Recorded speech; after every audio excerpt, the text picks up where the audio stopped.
बिस्मिल्लाहिर्रहमानिर्रहीम। अस्सलाम वालेकुम। क्रॉस टॉक के साथ मैं हूं जिजान डार। आज हम अपने इस प्रोग्राम में 3 इशू पर बात करेंगे। तो सबसे पहले हम आपको बताते हैं कि डीसी इस्लामाबाद को क्यों सज़ा सुनाई गई है। फिर उसके बाद कौमी असम्बली में क्या हुआ उसके मतलब हम आपको बताएंगे। फिर अमेरिका के कांग्रेस अरकान ने पाकिस्तान की इंतज़ामिया से क्या मुतालबा किया है उसके मतलब हम आपको बताएंगे। तो चलते हैं सबसे पहले इस्लामाबाद हाई कोर्ट में। वहाँ पर जस्टिस बाबर सत्तार ने एक तारीखी फैसला दिया है। डीसी इस्लामाबाद जो से हैं वो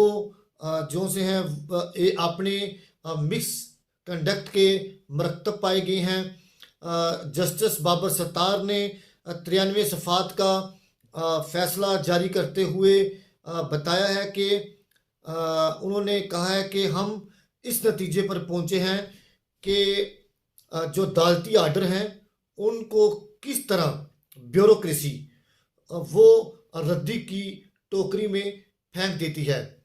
हमने उनको जो भी हुक्म भेजा उन्होंने हमारे हुक्म को हवा में उड़ा दिया, उस पर अमल दरामद नहीं किया। अगर देखा जाए तो हमारे मुल्क में अगर इस तरह के जस्टिस बाबर सत्तार जैसे लोग आ जाएं तो हमारे मुल्क की ब्यूरोक्रेसी काफ़ी हद तक ठीक हो सकती है। तो अगर देखा जाए दूसरी जानब तो जस्टिस बाबर सत्तार ने डीसी इस्लामाबाद को 6 माह कैद और 1 लाख रुपया जुर्माना आयद किया है। उसके बाद एसएसपी ऑपरेशन इस्लामाबाद को 4 माह कैद और 1 लाख जुर्माना आयद किया है। एसएचओ को 2 माह कैद और 1 लाख रुपया जुर्माना। एसपी केस से को डिस्चार्ज कर दिया गया है। इस्लामाबाद हाई कोर्ट ने मुख्तसर दुरानिये की सज़ा की वजह से जो सज़ा है 1 माह के लिए मुअत्तल कर दी है। अगर 1 माह में सज़ा जो सी है ये बरकरार रहती है तो उनको गिरफ्तार करके जेल में बंद कर दिया जाएगा। ये तो बात रही एक तरफ। अब चलते हैं जो तौहीन अदालत केस में डीसी इस्लामाबाद है उन्होंने मज़ीद क्या कहा। उन्होंने जो सा है जो बेंच है एक वो तश्कील दे दिया गया है इस फैसले के खिलाफ। इंट्रा कोर्ट अपील में इस्लामाबाद हाई कोर्ट ने डिवीजनल बेंच तश्कील दे दिया है। चीफ जस्टिस आमिर फ़ारूक और जस्टिस तारिक महमूद जंगीरी जो से 4 मार्च को इस फैसले की समाअत करेंगे। अब देखा जाए तो जो जस्टिस की जजमेंट होती है उसको जस्टिस रद्द नहीं कर सकते, वो उनका फैसला फाइनल होता है। लेकिन अगर देखा जाए अगर उसमें कोई कोताही नज़र आए तो चीफ जस्टिस जो से हैं उसके बरक्स कोई फैसला जारी कर सकते हैं। लेकिन हमारे जराए ने हमें ये बताया है कि डीसी इस्लामाबाद की सज़ा मुअत्तल हो सकती है लेकिन नज़र नहीं आती। अब फिर उसके बाद हमारे जराए ने जो हमें बताया है कि अदालती जो केस है तौहीन अदालत का केस, इसमें इस्लामाबाद ने हुक्म दिया है कि वज़ीर आज़म मुल्क के तमाम डिप्टी कमिश्नर की जानब से MPO आर्डर्स के इजरा की तहकीकात कराएं। फिर उसके बाद MPO आर्डर्स आइन कानून और अदालती हकामात के खिलाफ मुनज़्ज़म अंदाज में जारी किए गए हैं। फिर उसके बाद तहकीकात कराएं कि क्या ऐसे MPO आर्डर्स किसी गैर कानूनी हकामात की बुनियाद पर जारी किए गए हैं। फिर उसके बाद अगर ऐसा है तो मुनासिब इक़दाम करके यकीनी बनाएं कि रियासत को मुंतखब अवामी नुमाइंदों के ज़रिए चलाया जाए। जो जस्टिस साहब हैं उन्होंने कहा है कि दारों के अंदर ऐसे ब्यूरोक्रेट्स की ज़रूरत नहीं है जो जजों के फैसलों को रद्दी की टोकरी और हवा में उड़ा दें। उनको ऐसे अवामी नुमाइंदे की ज़रूरत है जो जज के हकामात जो से हैं उन पर अमल दरामद कराएं, ना कि वो अपने मनमानी के फैसले करें। यह बात उन्होंने बिल्कुल ठीक किया जस्टिस बाबर सत्तार साहब ने।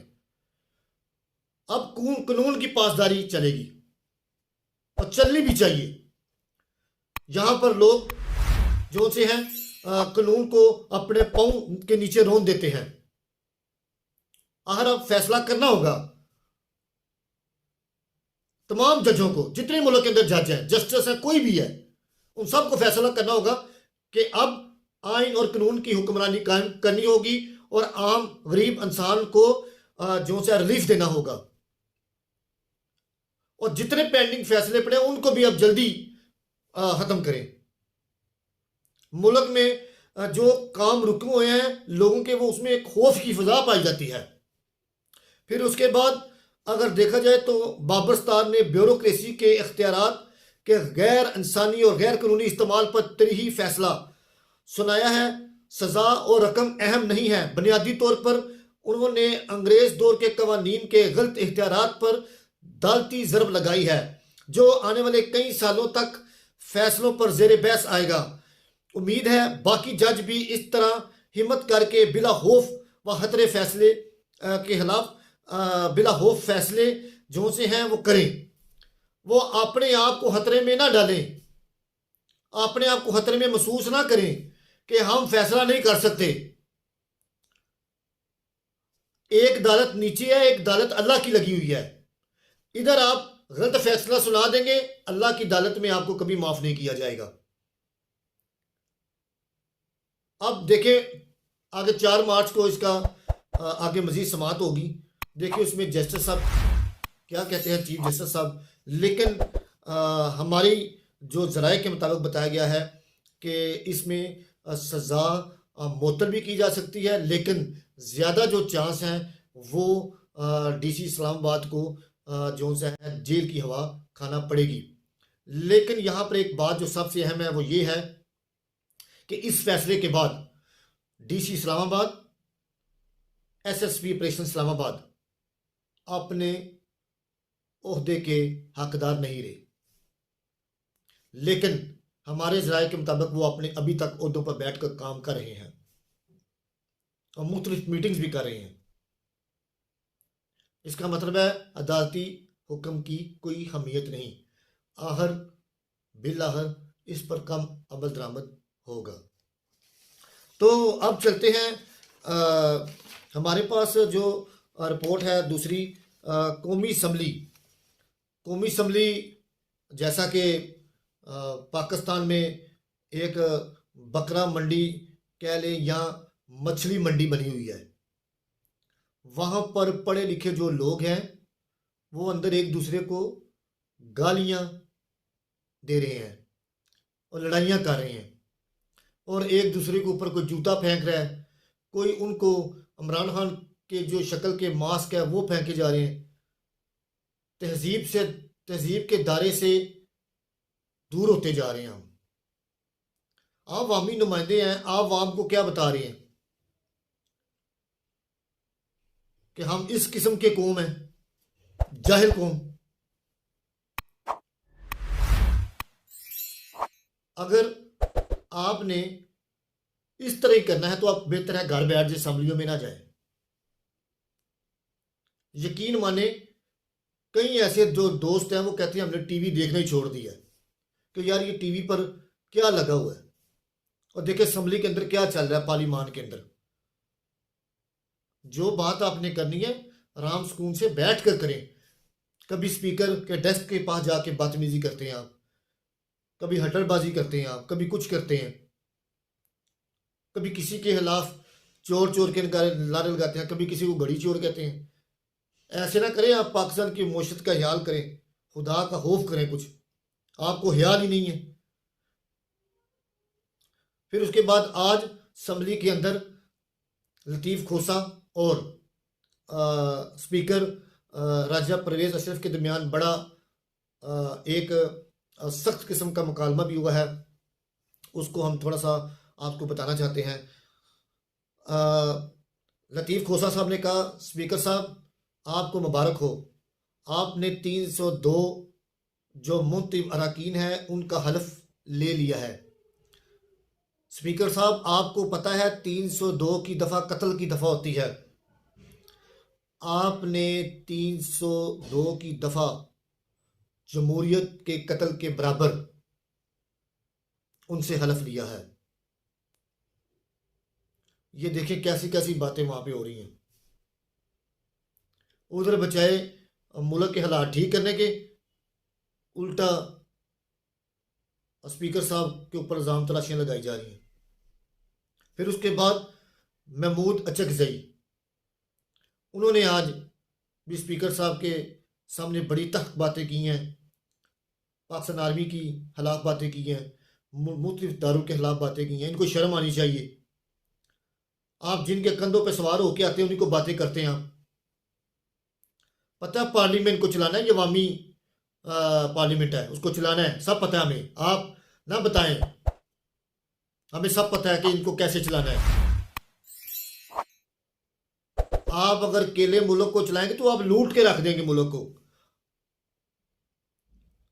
आप पहले देखें कि आपकी कौन सा बिजनेस आपके पास, आप कौन सा कुछ टाटा बिरला के मालिक हैं या कोई डीको कंपनी आपने खोली हुई है। आप लोगों को लूटते हैं। आपके पास क्या कारोबार है बताएं, आप असम्बली में बताएं सबके सामने। आप आपका कोई कारोबार नहीं है, आप सिर्फ लूटते हैं वहां पे बैठ के दारों को। पाक फौज जो सी है वो पाकिस्तान का बड़ा अहम दारा है और उन्हीं की वजह से हम सब कायम दहम है। आप भी उन्हीं की वजह से असम्बली में बैठे हुए हैं और ना किसी दायरे के खिलाफ असम्बली में बैठ कर बातें करें, बल्कि उनको ये आप ये फैसला करें कि इसको कैसे चलाना है। नवाज शरीफ ने कहा था वोट को इज्जत दो, लेकिन शायद वोट को इज्जत तो ना मिली, लेकिन इमरान खान ने वोट की ताकत से अपने तमाम नुमाइंदों को मुंतखब करके असम्बली में भिजवाया है। पाकिस्तान मजीद ऐसी गलत बातों का मजीद मुतम्मल नहीं हो सकता जो आप पार्लियामेंट के अंदर बैठ के कर रहे हैं। आप 28 करोड़ अवाम को क्या पैगाम देना चाहते हैं अदालत के अंदर बैठकर? आप सबको इकट्ठा होना पड़ेगा और तमाम सियासतदान इकट्ठे होकर पार्लियामेंट को चलाएं, 5 साल पूरे करें। तमाम जमातें जो सी हैं और तमाम जमातों के लोगों को वहां पर बोलने की इजाजत दी जाए। स्पीकर साहब, अगर ऐसा नहीं होगा तो ये वान नहीं चलेगा, ना मुल्क चलेगा। जो आप बोएंगे फिर वही काटेंगे आप। अल्लाह तो मुल्क को चला ही रहा है, लेकिन वो अल्लाह पाक बेहतर जानता मैं कैसे चला रहा हूं इस मुल्क को। 76 साल पाकिस्तान की जो तरीक है वो बड़ी तलख है अगर देखा जाए तो। इसके अंदर बड़ी कुताहियां, बड़ी गलतियां, बड़ा कुछ हुआ है, लेकिन अगर 76 साल के बाद भी दुरुस्त नहीं कर सकते तो हम फिर यही कह सकते हैं कि पाकिस्तान और पाकिस्तान के सियासतदान सबका फिर अल्लाह ही हाफिज है।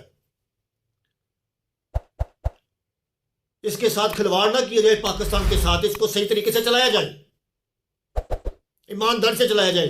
अब लूटना बंद करें सब लोग, अवामी खिदमत करें, अवाम को रिलीफ दें, अवाम को महंगाई से बचाएं, अवाम को बिजली से बचाएं, अवाम को गैस दें, बिजली गैस के तमाम बिलों से निजात दिलाएं उनको, लेकिन पेट्रोल से निजात दिलाएं।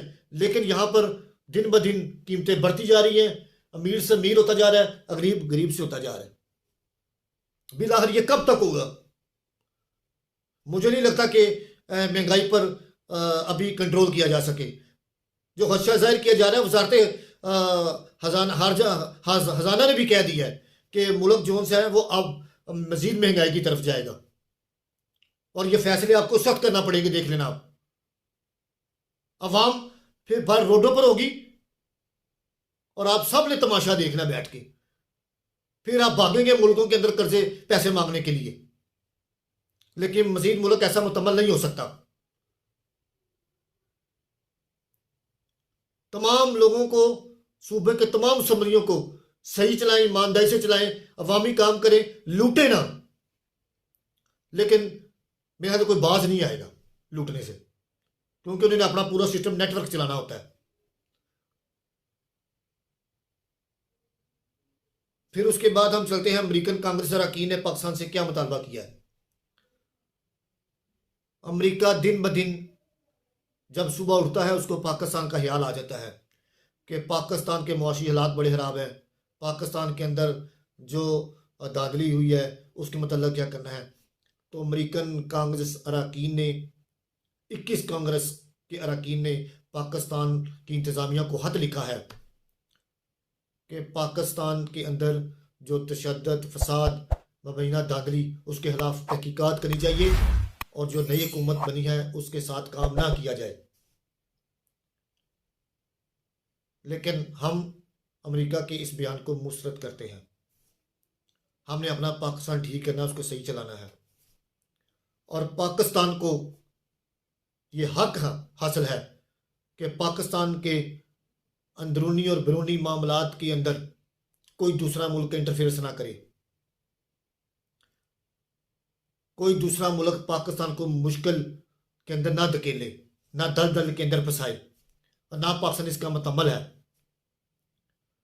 हमने आज तक कभी किसी मुल्क के अंदर मदाखलत नहीं की और पाकिस्तान के भी अंदर कोई बंदा जो सा है इसकी मदाखलत करने की कोशिश ना करे। हमारी सियासतदान, हमारे फौज हैं जो अंदरूनी और बैरूनी हालात की हिफाजत कर सकते हैं और करते रहेंगे इंशाअल्लाह अल्लाह को से ता क़यामत। हम मजीद अपने मुल्क का नुकसान नहीं कर सकते।